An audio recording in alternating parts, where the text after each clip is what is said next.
Hey, good kind people, what is going on? Lee Sanders here. You're checking out an all-new The RCWR Show for Tuesday of June 22nd, 2021, and we are here talking about NWA Powerrr Fallout for this week. Appreciate you guys that's checking out this episode.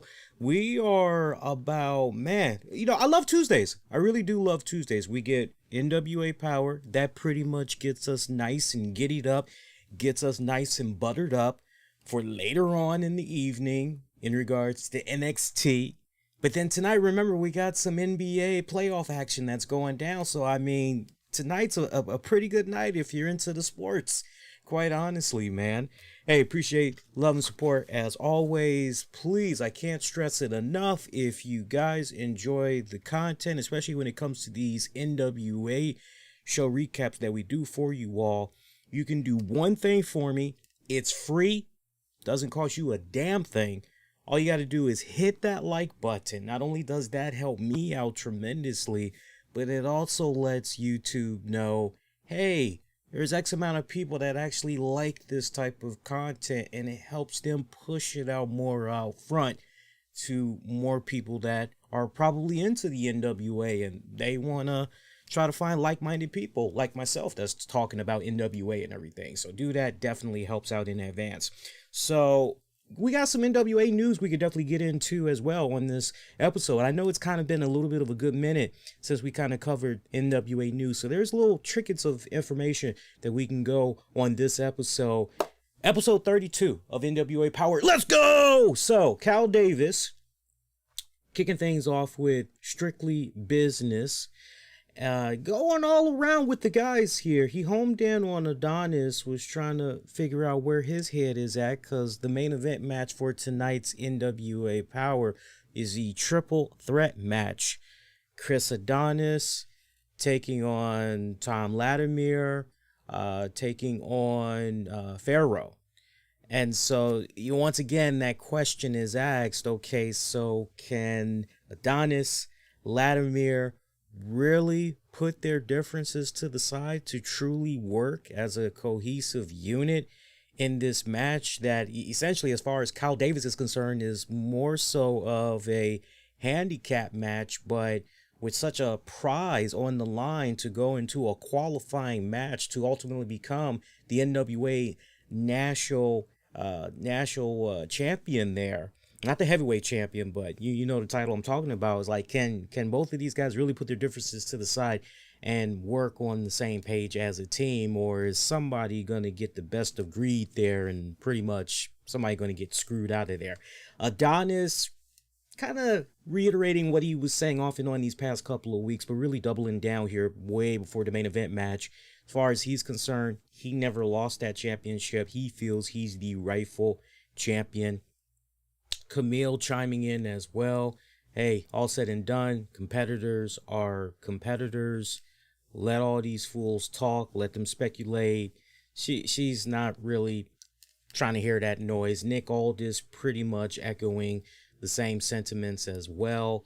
Cal brought up an interesting point, which is, it's actually, I don't even think it was Cal that brought it up. Somebody had brought up the fact that you don't think that it's by design that Adonis and Vladimir are pretty much involved here in this first round, as Aldis alluded to the fact that, a lot of people may think he's the one that's pulling all the strings in the NWA and everything, but without being fully blunt about it, Aldis admitting that even his power that he has, he can only go but so far in everything. So kind of contrary to how some people may feel about him and NWA when it comes to his power and all that. So really nice short little opening there for NWA Powerrr kicking us off. Then everything pretty much sets up May Valentine, who's doing a backstage segment / interview with Crimson and Jax, getting Crimson's thoughts about the match he's going to be having later on this very same episode, as he's going to be facing Slice Boogie. Crimson, man, all he's trying to do at this point, he's trying to clean up the mess that's been coming about involving him and Slice Boogie these past couple of weeks. That's pretty much what's on his mind right now. Jax, keeping it short and simple, he's just pretty much there to support his friend, support his partner. And that pretty much was the gist of it. I gotta tell you, man, usually May Valentine with these backstage interviews, you know, she's pretty solid, but I gotta tell you, this one just kind of felt as if, okay, and we really couldn't go anywhere else. So the abrupt way that it ended, I gotta tell you, I was looking for a little bit more there, and I was a little bit surprised that we didn't get a little bit more. I don't know, maybe in retrospect, now that I've seen how it played out, maybe it actually would have been cool if we would have seen Slice Boogie maybe interrupt that talking segment and not necessarily carry it, but we all can admit he definitely very charismatic, bombastic on the microphone and all that. Probably would have made that interview segment even more worthwhile. Yeah, it's just kind of one of those, it is what it is. It's in the books now, but if I'm thinking that, I can only imagine how many other people may have looked at that particular segment and thought that it was a little bit odd. And you know what? It's kind of misses something. You feel where I'm coming from when you watch that particular segment. I would, just to use a food analogy, everybody in some form loves a sandwich. They love a good sandwich, be it a hot sandwich or a cold sandwich. And you're in the kitchen, you're making that sandwich, you know, you're hooking it up, and you're like, man, something is missing. What's missing here? I'm missing that one thing that'll make this sandwich bomb. And you're going, okay, is it the pickle? Did I forget to add the pickle? Is it chips? Surely it's chips. But what kind of chips? Is it the lettuce? Is it the tomato? Oh man, I forgot to add the mustard. That's how that backstage segment felt to me, quite honestly. We had got a total of 4 matches on this week's NWA Powerrr as well. 4 matches. So, I mean, that's pretty good. Because I know off and on some people, when they're looking at NWA Powerrr, some of them are a little bit, because on some episodes, you'll only get maybe 2 episodes or 3 episodes. But, I mean, it was a nice balance of backstage interviews or on-stage interviews and matches as far as I was concerned for this week. So no complaints with NWA for this episode. Mims taking on the Mystery Man. Who knows what evil lurks in the hearts of man? The Mystery Man knows. So, you know, it was interesting because I was doing a little bit of a nice little quiet hangout in the Discord with our usual gang of friends that love checking out NWA Powerrr. And we're all watching this match and we're kind of wondering, who is the Mystery Man? Who is the Mystery Man? And I'm looking at his left arm. He's got a nice stretched out elbow sleeve pad that's on. I'm looking at it. I'm homing in on it and I'm going, that tattoo looks a little bit familiar. If I can just see a little bit more of that tattoo, I might be able to figure out exactly who this guy is. But his moveset, I looked at his eyes. I tried to at least look into his eyes.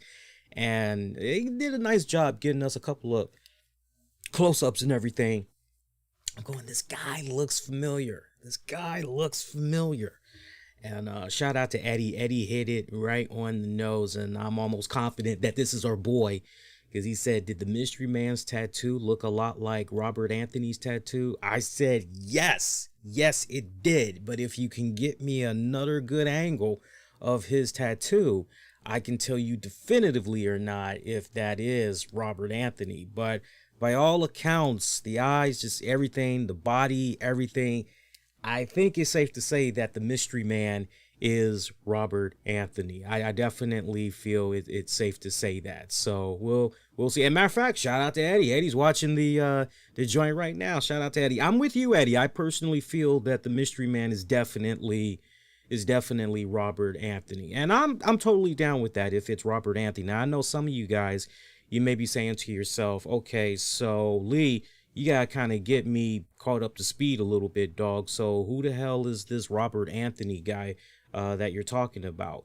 Well, Robert Anthony, he's wrestled for a few promotions. And actually, I got to give him mad shout out because believe it or not, he's actually from right here in the DC, Maryland, Virginia area. born and raised in Silver Spring, Maryland. As a actually no correction. He actually is from Illinois, but so me and him we're Illinois boys, so that's cool because I'm from Chicago. But if I'm not mistaken, I believe at one point his residence was in Silver Spring, Maryland. So I don't know if he's currently still living in the area, but yeah, so definitely want to show him. I love showing the local guys from some love. But 39 years of age, he did his thing with CZW.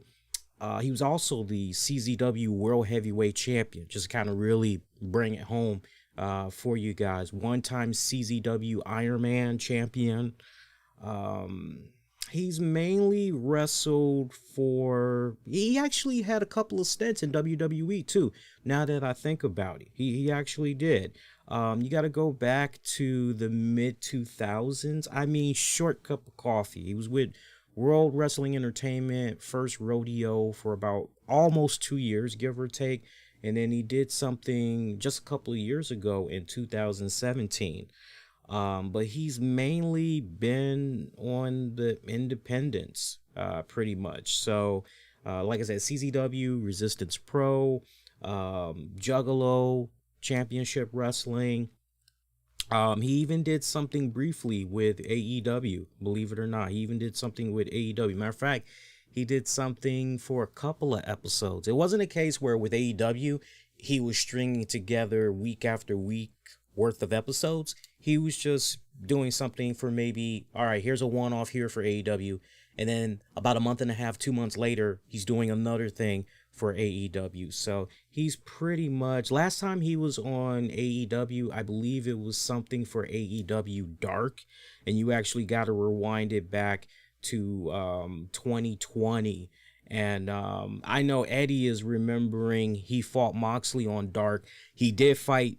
Yeah, the one I was also thinking about too was I was thinking about the joint where him and Darby Allin, they were attacked by Brian Cage and Ricky Starks, because I think that might have been the absolute last time we had saw him in AEW. So there you go. So home in on that name now that you guys know that name, and I'm sure if you put the picture and all that, once you type it in a Bing Google search, you see how he looks, and then you do the comparison to what you got of the Mystery Man and NWA. I think you guys will definitely agree with me and Eddie.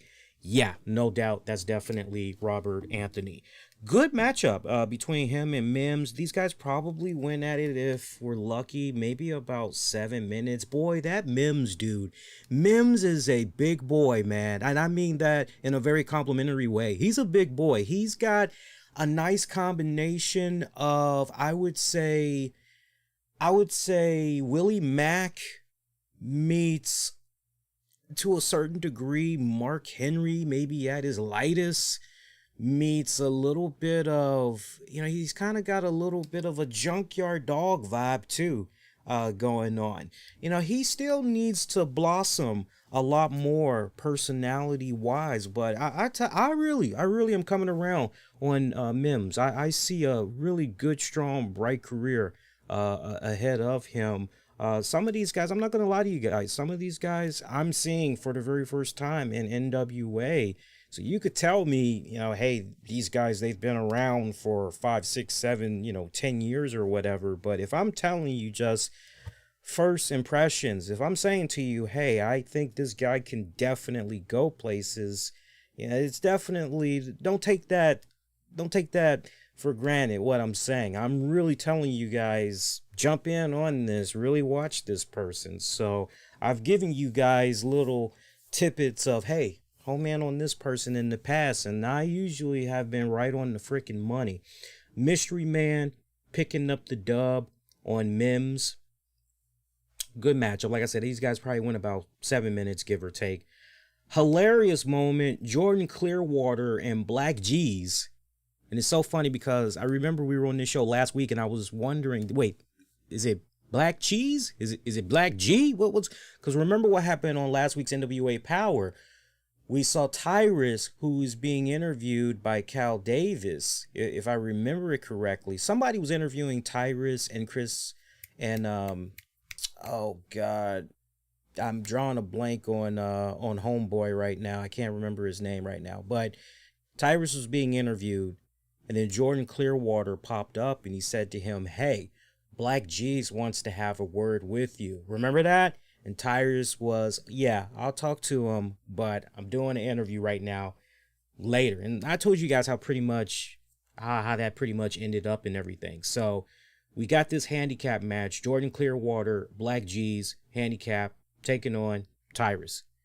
Black G's felt he had the perfect plan, which was lay down on your back and love it. Just love it.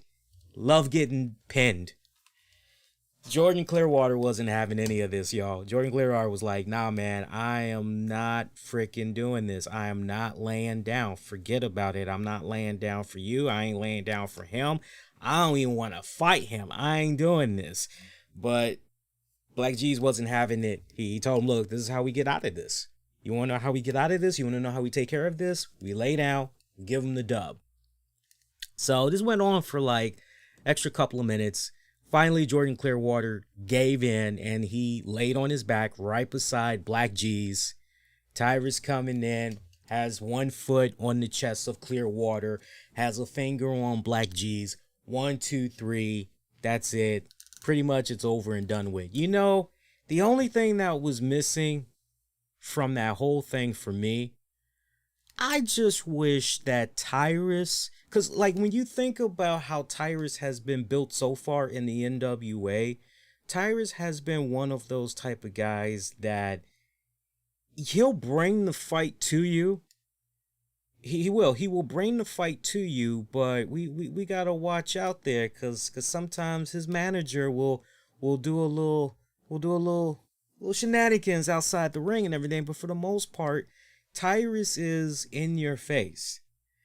And I really wish that just from the pure fact that Tyrus was insulted, the way he was insulted in that ring, I wish he would have just beat their asses post-match. Okay, that's great. You both laid on your backs. You gave me the dub. But I'm beating y'all asses just on the principle alone in which you couldn't take your ass whoopings like real men. I just wish it kind of, but then you kind of would have made the argument, okay, so tweener, kind of face-ish, and I don't think so. I think if he just would have beaten the crap out of them, Joe Galley and them saying, "Man, what's going on? Why is he doing that? That's not even necessary. He's already gotten the dub on them. Why is he even, what an asshole that Tyrus is." It would have been badass. I personally think it would have been bad. Yeah, Eddie, it would have been dope. It would have been dope, don't doubt. But yeah, that's the direction that they went into. It is what it is. One of my favorite moments of the night, Cal Davis interviewing Serena Deeb, Thunder Rosa. Very rare do we see Serena Deeb in the NWA.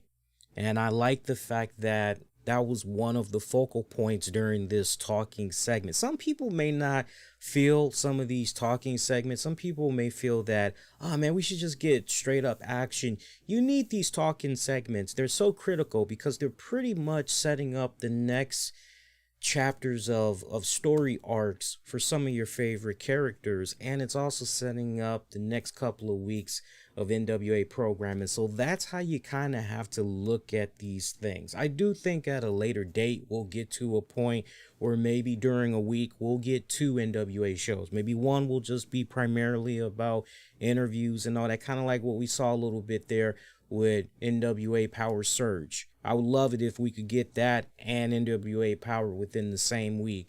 Have Powerrrr be Tuesday, maybe have Surge be on Saturday or Sundays or whatever. Just an idea. But anyway, Serena Deeb, it's rare we see her in the NWA ring, because remember, when she did become the NWA Women's Champion, she mainly was defending that title across various promotions leading up to regularly doing her thing in the AEW promotion and all that. So this was a really good fun back and forth between these two girls. Good chemistry between Serena Deeb, Thunder Rosa. Serena Deeb feeling as though she's been carrying in her own respected perspective. She's felt that she's carried the women's division of NWA on her entire back for the past 9 months, being the NWA women's champion and all. So as far as a rematch goes, she does have a rematch clause. She's looking to invoke that rematch clause soon as humanly possible. Rosa, as far as she's concerned, I don't know why, but your man over here was getting ready to call her Rosa Mendez. And I know Rosa Mendez is definitely cute. She's definitely, or actually, I probably was thinking Rosie Perez, actually. I think I was thinking about Rosie Perez. Anyway, Camille, nowhere to be found on this episode beside what went down during the opener. For those of you that might be curious, maybe she had a little something to say right here. Nothing. And, that would have been kind of interesting to have Cal Davis maybe ask Camille, hey, later on during the show, there's actually going to be a interview I'm going to be doing with Thunder Rosa and Serena Deeb. No doubt they're probably going to be making the case for why they should be the number one contender of those two. Anyone in particular? It would have been nice to see Cal kind of, get Camille on the spot there. But now that you think about it in retrospect, that really wasn't the main focal point. The focal point for that Strictly Business NWA opener was really all about putting our eyes as fans on that main event match. So that's really what we gotta home in on there. But Thunder Rosa, she ain't feeling Serena Deeb. She is feeling that every time she's turning around, Serena Deeb essentially is trying to steal her shine and everything, and feels as though she has been on a long journey. Thunder Rosa has, chasing after the NWA Women's Championship. And not for nothing, but yeah, she was the one that brought it to AEW. She was the one that was defending it on AEW. So AEW getting a nice couple of name drops there, man. I thought that was kind of a nice little nod and everything. But at the same time, I'm also saying, at least to myself, I don't know how you guys were rolling, but I'm at least saying to myself, look, not for nothing, but we're getting ready to go back on the road here. So we're getting to that point where we got to kind of now branch off and focus on our own thing here. And, that's great that in a clutch, but okay, let's just worry about us. We ain't got to keep doing all that name dropping because, you go to AEW, it's not exactly somewhat mutual as far as the name dropping there. At least I personally feel. Convince me otherwise. Let me know in the comments. But interesting turn of developments where Thunder Rosa says to Serena, you are not loyal. Let's be honest. So very, very interesting there, because when you think about what was going on with the rivalry between Camille and Thunder Rosa, the question was brought up about whether Thunder Rosa was truly loyal to one promotion. Remember, not that long ago, we had that match stipulation between Camille and Thunder Rosa that went to a 20-minute time limit draw. Remember, huge stipulations there. If Thunder Rosa would have lost, then she would not be able to take up any MMA booking. She wouldn't be able to wrestle for any other promotion, just NWA, and that's it. So I find it interesting that we're kind of going back to the well again, and we're doing this recycling of, man, you ain't loyal. You ain't loyal, man. Nah, man, no, I don't trust you. So we can only keep going back to the well on this one so many times. I'm a little bit, now here's how you can kind of tweak this a little bit more. If you were to at least go in a direction where, hey, Serena, when it counted the most, and NWA was trying to figure out as a whole how they could stay relevant, how they could keep their connections going with their fans. Obviously this pandemic had affected us differently, but just the wrestling industry as a whole, we all took our blows. You were nowhere to be found. It'd be one thing if we kind of and really tweak that a little bit more, especially if we're maybe trying to bring to light here that Serena Deeb only gives a damn about herself, and pretty much when the opportunity to do something with AEW came, she pretty much jumped on it.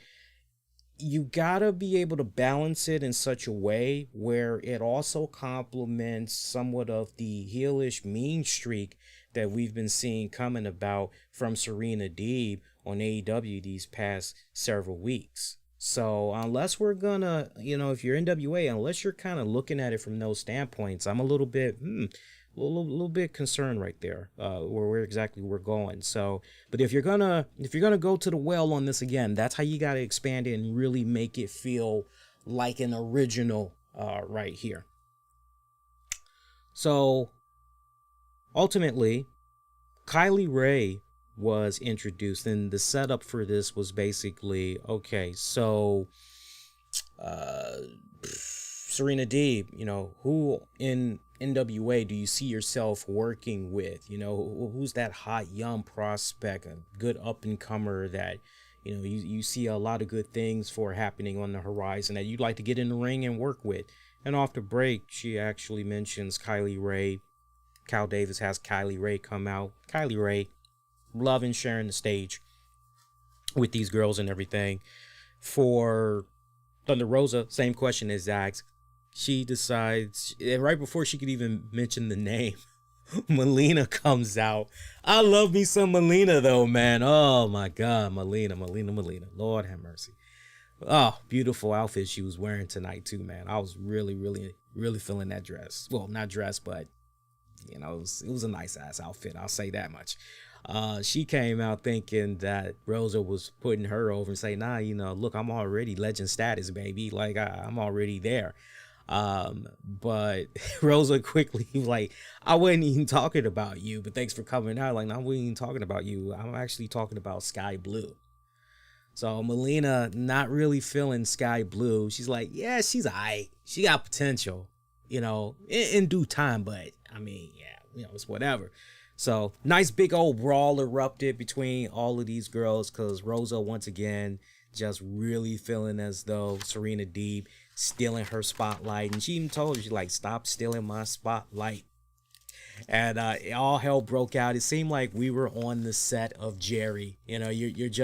You're looking out for Steve Wilkos. You're wondering where the security guard Steve is, and you're just like, Jerry. Oh, good crazy shit, man. Loving it. Fucking loving it. From there, May Valentine, she's backstage. We immediately follow up on this. May Valentine backstage with Taryn Terrell and Genocide, getting their reactions to what had just played out in that interview segment with Cal Davis. Taryn, as far as she's concerned, you know what? Y'all making a big mistake, you women in this division. Y'all making a big mistake sleeping on Genocide. But keep on sleeping on her. Keep underestimating her. Y'all gonna pay for it. She told a nice little corny joke too. She said Genocide is like a hard pillow. Once you try to sleep on it, you kind of realize that you didn't sleep a wink. Hey, I love good cornball jokes, man. That one kind of made me giggle just a little bit. So I'll give it to her. Third matchup, Crimson taking on Slice Boogie. Joe Galley was with Trevor Murdoch and I keep wanting to call him Damian Sandow, but Aaron Stevens was actually out with those two. Aaron Stevens, now see, what I'm trying to establish is, did Aaron legit have mechanical problems with his chair? That's what I want to establish, because if he did, that was hilarious as hell. I'm a little bit surprised that Joe Galley didn't probe Trevor Murdoch a little bit more on, where his head is at as far as what all had went down with the When Our Shadows Fall pay-per-view event. What's going on with him. I'm a little bit surprised he didn't kind of go a little bit more there, or at least NWA didn't set it up in a way where they could go a little bit more into that realm. But they really just wanted to put the spotlight on the give me a second here. You know what? Joe Galley and them, that was for the main event match. Apologies. That was actually for the main event match, according to my notes here. So let's actually, have that in the back of your head. I'll bring that up again, but kind of have that in the back of your head. Crimson taking on Slice Boogie. Good matchup. Another short one though. It felt pretty short. This one felt like maybe it went about if we were lucky, maybe 10, 11 minutes at most. It felt like it went that far. Crimson picking up the dub. Crimson almost kind of losing it there in those final moments. He actually had grabbed a steel chair at one point and he just wanted to go upside that head on Slice Boogie. But Jack's getting involved, telling him, nah, man, you not even necessary. It's like, come on, dude. It's like, you pretty much got this dude. You know, you got his ass beat. Like, you don't even need to do that. So, being a good sport right there and everything. But I just don't feel that Crimson, Slice Boogie, I don't feel that they're done just yet with each other. So, can I just give some mad love to Crimson, by the way? Crimson has really, really come a long way. I must admit that. I remember watching this guy when he was in TNA and just saying, okay, he's got a interesting look about him, but back then he was just he just had this big old baby face and he had facial hair, but he just had this big old baby face. It's like, okay, am I supposed to take you as a face? Because if you're going to be a face, okay, cool. But some of the things that he was doing in TNA were of heel tendencies. And, you know, you just got this guy with this baby face look, you know, just in the face alone. And you're going, nah, man, like you look too goody good. No, you look too pretty. But you saw a little bit of potential that was there with him. You just felt that he needed a little bit more seasoning. So it's been awesome to see off and on over the years what's been going on with him, and just now he's kind of starting to look like he's got that grit. Now he's starting to look like he's got that little bit of ruggedness that's going on about him and everything. So I like where things have continued to go there with Crimson. Good matchup here. Damn good matchup here. Both guys, they really played up to, you know, their strengths in this matchup. I gotta give it up to them. I continue to sing nothing but the high praises of Slice Boogie, of course. Slice Boogie for me reminds me a lot of NWA version of Eddie Kingston when it's all said and done. That's what he reminds me of. I don't know Eddie. Eddie is saying he likes Slice Boogie, just not filling the name. I don't know. That name kind of grows on me. I mean, that's a good question. You know, if we were to ditch that name, you know, what else would we call him? Well, what's another cool name we could call him? Kind of interesting. See what you guys have to say. So once again, main event match: Joe Gelly, Trevor Murdoch, Aaron Stevens. They're watching this triple threat match between Tomvladimir, Pharaoh, Chris Adonis. Whoever wins this match, this was a qualifying match to advance to the NWA National Championship match where they face JTG. So JTG just pretty much... Now look, I appreciate the fact that we had Trevor Murdoch, Aaron Stevens. If I remember it right, Eddie, I'll have to rely on you a little bit because I'm remembering Galley and all of them. They pretty much were with the main event match. And if I'm remembering it correctly, you know, to that, I just kind of say, you know what? I wish that for the main event match, JTG would have actually been on commentary with Joe Galley. And you can do the traditional, who would you like to face if it was up to you? You know, blah, blah, blah, blah, blah, blah, all of that. I wish we could have had that, but we didn't get that. I remember who won. I'm just trying to play it back in my head, the finish and everything. See, Chris Adonis picking up the win. And that was actually pretty hilarious how he did that because, you know, they were doing pretty good. They functioned as a tag team. It really was a handicap match for most of this triple threat. But then in the final moments, Adonis tells Vladimir, basically, yeah, go up to the top rope. Look for that high risk maneuver. Yeah, you go high. I'm gonna go low. Yeah, go up to the top. So Vladimir goes up to the top, and while his back is turned away from Adonis, Adonis takes that opportunity to just, because I mean, Pharaoh's already pretty much he's been exploited for what it's worth. He's whooped. He's defeated. Adonis just goes right in for the cover, gets the 3 count, and that pretty much. I loved it. I loved it. I laughed so hard at that fucking finish. I'm like, well, that's the way the cookie. That's the way the cookie crumbles, man. But yeah, it would have made a lot of more sense to have JTG out there, and then just to the final seconds as you're getting ready to fade in the black and you get ready to cue up into the fire music. It would have been badass had you have JTG take the headset off.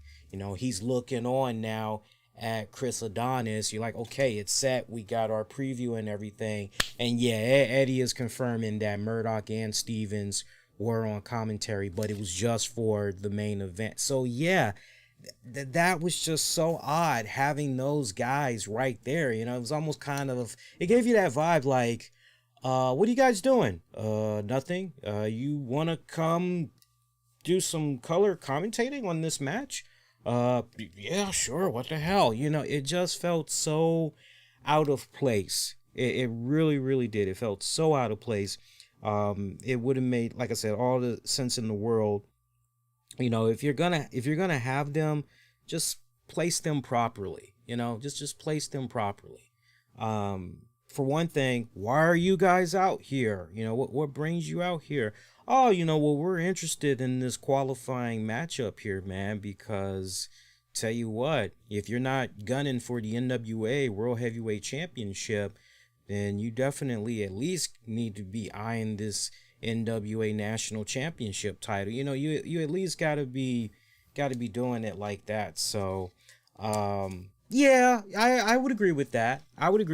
They were former national champions. Yeah, so you're trying to put a little bit more emphasis on. I can see that. I could definitely see that.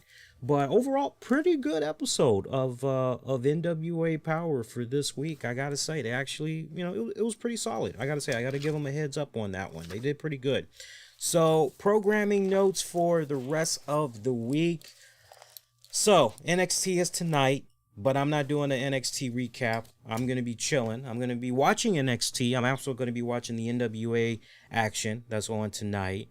I know Wednesday, nothing is going to be going on. AEW is not supposed to be on air until this Saturday.